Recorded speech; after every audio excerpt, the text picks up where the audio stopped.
Hey, what's up, everybody? Welcome to Florida Hood Blogs, where we talk about everything that needs to be talked about when it comes to Florida. Today's video is the top 10 most shocking places in Florida. These are places that'll make you cringe and just feel really uncomfortable. Now, we do show a lot of good stuff about Florida. We promote our parks, we promote our beaches, and we make lists of things like the best places to retire and the best places to live in Florida. So if anybody wants to attack my channel saying I'm making the state look bad, our videos have a very positive impact on the community. The county commissioners and the school board and realtors are taking notice of our videos, and they're making changes to correct the things that are being done wrong. However, some of the communities on this list, I have talked to people on Facebook, and we've had these conversations many times, and in some of these communities, they don't really care about what happens in their community. They're actually happy with things just the way they are. Literally quoting somebody, referring to one of the communities we're going to talk about today, "I like it just the way it is. Don't try to change nothing around here." And to be honest, some of these communities have absolutely no excuse for the way they are. Sometimes they're just plagued by criminals, and many times the good, hard-working people in these communities are trapped and they can't even speak out. They're afraid to speak out. Most people just are happy with the way they're living in their neighborhoods. To be frank, that's the way they want to live. And unfortunately, for the rest of us, these places can be very shocking. We're going to have to look at this comment before we go into the video because we are going to talk about the city of Brooksville. This is the most popular comment on my entire channel right now. Basically, this person's saying that I'm misinformed, that I've been watching things on TV that are messing up my head. There's absolutely no hate in Brooksville. Everybody loves everybody. Okay, so I'm going to show you guys a video of what happened when I drove into Brooksville, Florida, Twig Street. I was pulled over by two young men who told me that, white people can't come in here unless they're buying marijuana. If you're buying marijuana, it's the only reason you should really come to our neighborhood. If you're not buying drugs, then you have no business in our neighborhood. So I'm being called an outright liar. So I'm going to show you guys a video of what happened when I drove into Brooksville, Twig Street, because apparently the residents of Brooksville don't want to confess, don't want to admit that they have a problem, and that is where the problem stems from. It is okay for your community to have a problem. You can fix the problem, but what's not fixable, you can't fix the fact that people in your community don't want to accept that you have a problem. And with some of these communities, people that live there don't want to accept that they have a problem.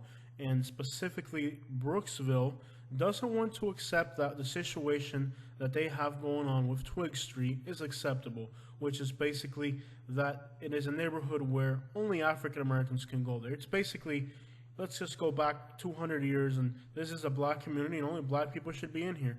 And I don't think that's right. I was looking at real estate. I was looking at the real estate website and I saw a really affordable property and I wanted to look at it and they didn't let me. They said, "Hey, you're not black, you can't come in here." And look at this comment, guys. Someone tried to argue with me that is not bad and it used to be, or as bad as it used to be. I told her, just walk in my skin for a few days, oh, if it were only possible, and see you have the same opinion. It's everywhere, not just Florida. It comes from people of all races. In some places, it just manifests itself more openly, and not everyone's experience is the same. This person couldn't be more right. Hate can come from any direction. I believe she's African American, and she's saying how difficult it is for her to be her. And I just couldn't imagine. And these are truthful words. When somebody says something like this, they really mean it. You can tell her words are genuine, and this is really the way she feels, which lets you know that it is hard for her to be who she is because of the way she's being treated. Those were hard words to fake. You don't say that unless you really mean it. And hate does come from all directions. I'm a Hispanic. I know some Hispanic people who are hateful towards Americans. I know some Hispanic people who are hateful towards African Americans. I went to an African American school in the west end of Louisville, Kentucky, and there were some white Americans that lived there, and they treated those white kids horribly. I remember it vividly because I saw the way they treated these kids for no apparent reason. However, it is noteworthy that there were also rich white kids in that school, and they only treated the rich white kids nicely. They treated the whites that lived in their black American community horribly. So it seems that it's just incredible that even little children can have these sentiments, because this is what they're absorbing from their family members. I don't know what it is. We live in a really sad state right now, and unfortunately, that does contribute to some of the cities on this list. And I'm not going to step back on my statement. I said that your community is one of the worst places to live because of the hate in your community, and I'm not stepping back on that statement. And you're back on this list again for the same exact reason. I think this community of Brooksville and that area of Florida in general needs to stop making excuses and stop pretending like they don't have a problem. Here in Collier County where I live, when you tell them there's a problem, they react. I made some videos exposing poverty and I wasn't doing this on purpose. I was just doing my videos, doing my own thing, and the County Board of Commissioners and the school board saw my video, and they immediately put out content to correct and start to make changes to make these things go away. So there are communities that when they notice there's a problem, they immediately react to the problem to make things better. They said, we don't want to be labeled this way, so we're going to make changes. However, some of these communities have absolutely no intent to correct the situation. Let's get right into this list.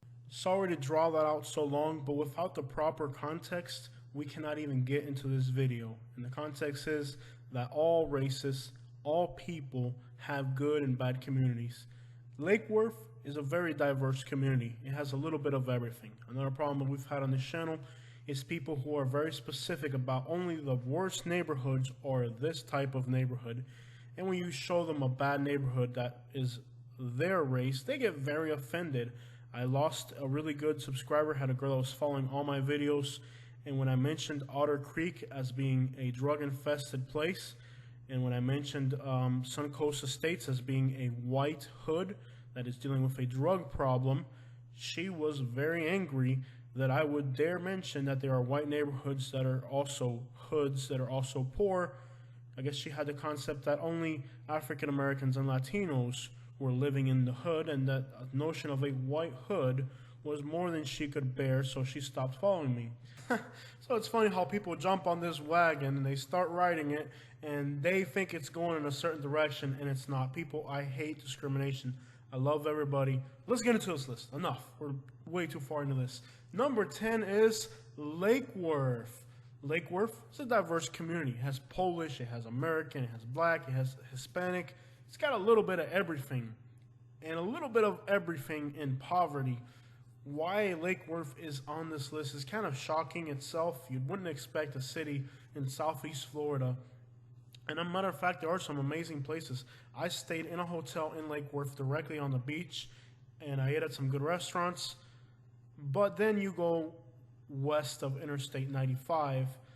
I checked out of the hotel, and we're heading back to Naples. We're going to hang out and look at the town and all that. Couldn't find, I went to about 15 different businesses looking for a restroom. I could not find a restroom because there are so many homeless and so many vagrant people in the Lake Worth district that gas stations, all legitimate businesses, will not let you use their restrooms because there's so many vagrants in the vicinity that using a public bathroom somewhere just isn't an option. How is it possible that a city within a large metropolitan area in the United States, you cannot even use a restroom because there's that much homeless and vagrants that all the businesses just don't let you use the restroom? So I go into the business and I tell the guy, so where do you go when you have to use a bathroom? You have a bathroom. I'm a customer. I'm pumping gas. I'm doing this and that. Why can't I use your bathroom? The answer is simply no, we don't have a bathroom. So I went behind this particular gas station. I said, well, it's just going to have to happen here. I just needed to urinate. That's all I needed to do. So I went behind the dumpster, and there was about a 6-inch layer of other waste, human, garbage, heroin needles, and all types of filth. The city of Lake Worth needs to address this problem.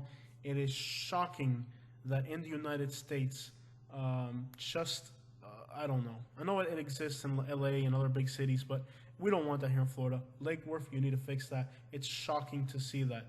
One place that was extraordinarily shocking to me was rural Dixie County. This is in the Big Bend region of Florida. If you look at Florida, there's on the west coast, there's a Big Bend where there's a turn. That is Dixie County, the Big Bend area. We were shocked and terrified when we went off the paved roads and into the secondary roads of this rural Florida county. My wife was absolutely terrified of the things that we saw.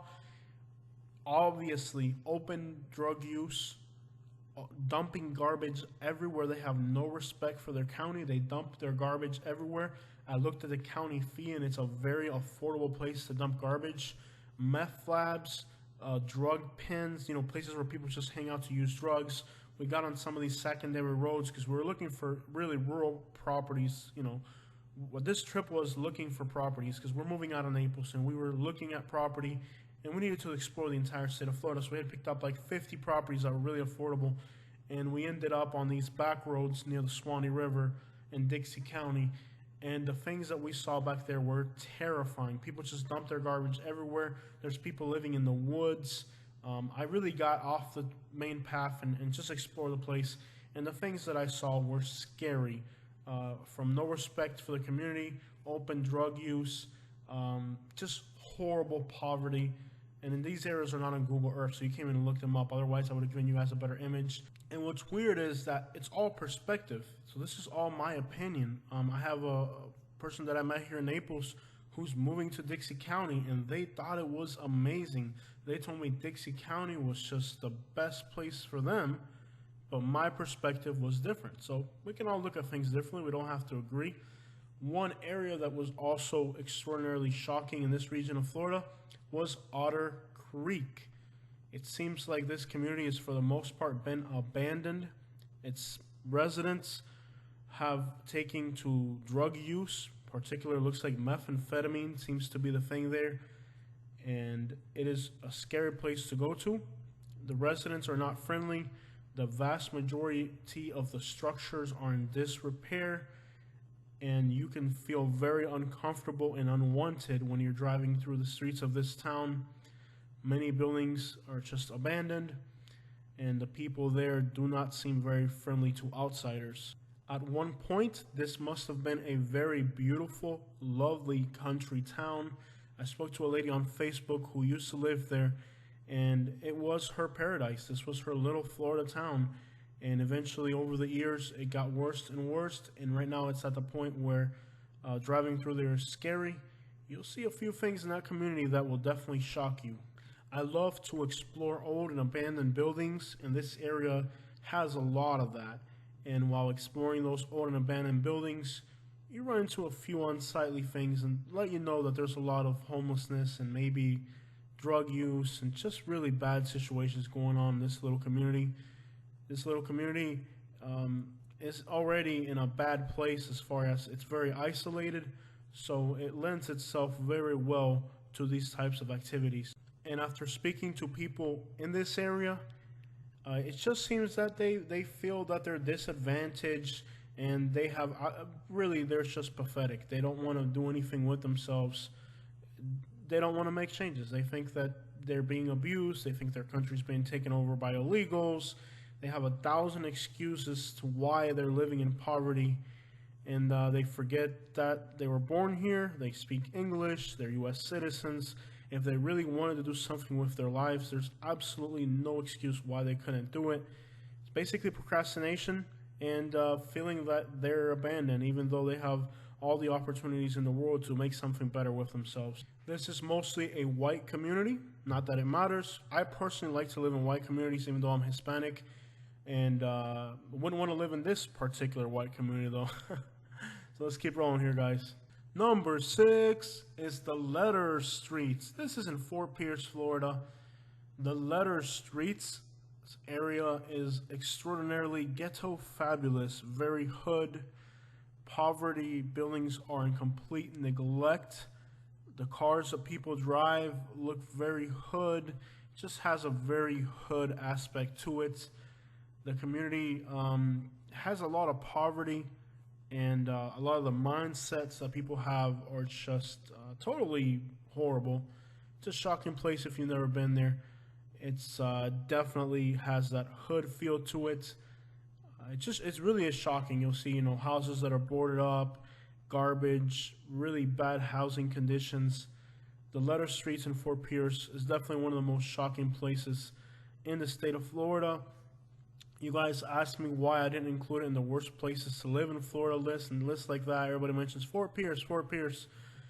And there's a lot of bad places in Florida, just like there's a lot of good places. So you can't really make a list and not leave somebody out. There's a lot of places that I'm leaving out of this list because there's just not enough space for it. I like to keep it 10, that way it's nice and simple. It's a digestible package, you could say. It's something you could absorb and understand. I don't want to make a list bigger than 10, actually. So the letter streets, definitely. Also Fort Pierce, there are nice areas in there. So the people that live there do have opportunities if they ride a bicycle a mile or two down the road. So that's why I kind of didn't consider putting it on the worst list, because there are opportunities. Highway 50. This is number 5. Is Highway 50 in Orlando, what some people refer to as Pine Hills. This is the #1 suggested place that I need to go to. You guys keep suggesting that I need to go here to Pine Hills, which is basically West Orlando. The concentration and volume of homelessness in this area is perplexing. Orlando is a very diverse city. There's a little bit of everything, and there's a little bit of everybody living in poverty. We can see here somebody sleeping on top of a pallet behind a business, and apparently they're making some efforts to keep their air conditioners from being stolen there with all the wires and cages and stuff. I was in Jacksonville, and I was heading to Brooksville, Florida, because I do have friends in the Brooksville area. They have some beautiful countryside. And that's the other thing about all these places. All these places have beautiful areas. Brooksville is amazing, horse country, rolling hills, charming country roads. It's beautiful. So I was going to go down Highway 50, heading towards Brooksville from Orlando, and wow, the amount of homeless people on the street. I don't mean like you could see one parking lot, 40 or 50 homeless people. It was just incredible. And you guys keep suggesting that I go to this area of Orlando, and I will get to it eventually. Orlando is about a 180-mile trip from where I live, so it's pretty much a stay-at-hotel type of trip. So, but it's coming, guys, and definitely one of the most shocking places that I've been to in Florida. Number 4 is Pahokee. Even though the population of this town is very small, it's one of the most popular places for YouTubers to go to in the entire state of Florida. They do drive around showing the poverty, just like I do. They also do, there's an abandoned hospital, which a lot of people from that region of Florida, from Clewiston and a bunch of other areas, were born in the Pahokee Hospital, and now is one of the most eerie places in the entire state of Florida. Abandoned building junkies, well, I don't know what you call these people that are into abandoned buildings. I'm into it myself. But people who like abandoned buildings go to this hospital. It's like the mecca of abandoned places in Florida. I do not know if I will ever do a drive-through of Pahokee for one particular reason. I do travel all over Florida, and I travel to those places for a reason. I would feel really bad driving to Pahokee just to do what every other YouTuber has done, which is basically to show the extreme poverty. They don't get out of their vehicles and talk to the people about how they feel. When they see, I'm sure they're aware that they're all over YouTube, so I couldn't see myself in my truck with a camera driving through this community, knowing that the people that are watching me know that that's why I'm there. It just wouldn't feel right. If I ever went to Pahokee, I would need somebody on the ground to actually talk to me and explain things to me. I couldn't just do the drive-through of Pahokee and not actually be more involved with what's really going on there. So it's got a lot of problems. Number 3 is Liberty Square. This is in Northwest Miami. For this channel, I have tried 2 times to go to Liberty Square to record. The first time that I went in there was so much police action, and the people in the vicinity, it looks like they were fleeing the area. And I wanted to go to the Liberty Square projects because they were going to be demolished, and I really wanted to make a video there. I had been familiar with the Liberty Square project since the year 2007. I used to go there as a teenager because whatever reason I used to go there. But anyways, the Liberty Square projects and the vicinity of it is one of the most shocking places in the state of Florida. I wasn't actually able the first time I went in there for this channel to record because there was so much going on that you couldn't get into the projects. And when I got to the projects, there's people running, and I just said, you know what, I'm not going in there because not even the residents were going in there. I talked to some cars in traffic, and they were all kind of avoiding the area, so it just made sense not to go in there. And then the second time that I went in there, I was actually able to get in, and there happened to be a loss of life. Gentleman was chased down and hurt that day, and some of the things that we saw were very... So like the last 2 times that I've tried going there, it has been so tense. Like you can feel the veins in your neck. It's very stressful, very tense. There's always death in the air. And the people that live in this community have been desensitized to violence because I don't know if you ever get used to it. I never get used to it. Every time I go there, I am on my toes. I can feel the veins pumping blood through my neck. It feels very uncomfortable, and I don't know how the people that live there don't just walk away and say, I'd rather be homeless somewhere else than living here. I don't get it. The people are desensitized to violence in this community, and it is a community, okay? There are people there that are very good people, and they're just trying to live, and they're not able to because of the violence that is taking over this community. I also had an experience several years ago where somebody tried to, I guess, take my car, and it was a very scary experience. So the crime in that area is constant, and it's a very shocking place. If you're going to go to Miami, I would avoid Northwest Miami, this particular neighborhood. Number 2 is Twig Street. We had to start the intro of this video speaking about Twig Street. I think it is shocking that I am not welcome in this community because of my race, and it's going to be number 2 on this list. I don't think that's appropriate. I welcome black people to my home. I welcome everybody regardless of who they are. I treat them all the same, and I feel that I should be treated the same. And if your community feels that I'm not welcome in your community because of my race, then I think you have a problem. And also this community, there's a lot of hangout spots in Florida, and most of these hangout spots are very chill places. The community comes out, there's a big tree or something, and they hang out there. These are chill spots. Usually they're very cool, nice places to hang out for the community to catch up with everybody. Unfortunately, the hangout on Twig Street is an open air drug market. The police knows about it, and they really do not care. The people in the city know about it, and they do not care. You know, if you want to score, you can go there and score. This is something like out of Philadelphia or something, or Chicago. Where it's insane that Florida allows this to happen. The community is definitely responsible. The police officers are responsible for letting it happen. They know that it happens, and it's a real shame that this community is in the grips of criminals because it seems like many criminals just flock to this place and they hold it down and control it. And it's a shame that this place exists, and if you ever go there, you'll probably be as shocked as I was. Here's the video. We pull into the street. We are stopped by a gentleman who explains to us that our only purpose in this community should be doing business. You'll see the gentleman in the black car gets out, at which point we got very nervous. We tried to back out. They surrounded our vehicle.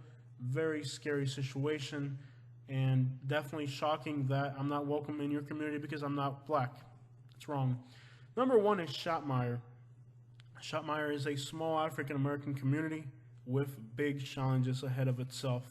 It is in Marion County, which is the county where Ocala sits, and this community has just been forgotten by Marion County. Marion County has some of the highest taxes, and you would expect that a county with high taxes would take care of all of its people. However, Marion County doesn't care about their African-American community of Shopmire. There's no garbage collection. there's properties where garbage is piled up. We did a drive-through of Shopmire. You can look for it on my channel. And some of the comments are aimed against me, even though, but anyways, the community has a problem. The problem is that there's no garbage collection, and really the county of Marion doesn't really care about this community. It's completely abandoned. There's not even a garbage collection, and they say, you know, the community is okay with it, by the way. This is one of those communities where, okay, we're okay with it. I think that they need to make changes. It's part of the community, and it's making you look bad as a county, and it's part of your community. You have to take care of it. The fact that you don't have a garbage collection for a urban area, I know the area, it's okay in rural areas not to have a garbage collection because you can burn the garbage if you have an acre of land, but this is an urban area. There's no excuse for this community not to have a garbage collection, and it's a shame for the county of Marion. Number one on the list, Shopmire. Very shocking place to go to. There was an article in the newspaper from this region explaining how the community for a while was in the grips of drug dealers and how they controlled the community and how the residents were completely terrified. There are elderly residents, there are good working people. However, Shopmire is basically known as a place you can drive into and get whatever you need. And again, where's the police in this county? If you have a neighborhood in your community that's known to be a haven for criminals, where is your community? Why is your community allowing this? Everybody knows that. If you live in that area, you know what type of place it is. And it just exists. I guess criminals need a place to live too. Alright guys, so that's the end of the video of the top 10 most shocking places in Florida. If you think that I forgot a place, make your suggestions. Some of these videos, not only do I update them as things change, but I also take into consideration your opinions. So if I ever have to make another video like this, your opinions will matter. So if you think I forgot a place, let me know. If you disagree with me, we don't have to agree on everything. Some of the, like for example, I mentioned Dixie County. My friend who's moving out of Naples thinks it's an amazing place. I personally don't think it's an amazing place, so it's okay to have different opinions. We don't have to agree. Keep in mind, guys, we can be friends even if we don't agree on a subject. Today, people think because we disagree on a subject that we can't be friends anymore. That's not how things work. I have a fishing buddy, and I don't agree with half the things he says, but we're friends. Do you have to agree with somebody to be their friend? No, you don't. And I just hope that through this video we can come to the understanding that there are bad communities in every single race, and there's good communities in every single race. There's a lot of great African American communities. I went to Orangeburg, South Carolina. What an amazing African American community. St. Petersburg, Florida has some really nice African American areas. It has some bad ones as well. And there's an amazing area of North Miami that's African American. The real estate is expensive, attractive real estate owned by African Americans in Miami. And you know, some of these places may be really poor, but if you ever take the time to speak to some of these people, I do it on my videos. I don't just drive through and then go home, make a video. I talk to people. I hang out in these places. I have probably talked to 7 or 8 homeless people in the last month. And some of these people are friendly, kind. They share whatever they have. There's people who have millions of dollars and don't want to share anything. And these people are poor and they share what they have, and they're good people. And on our channel, this is not a place for hate. Unfortunately, it keeps coming back to my channel. I said I wasn't going to touch the subject again, but man, it just keeps poking its face. It's just what's on people's minds right now, really.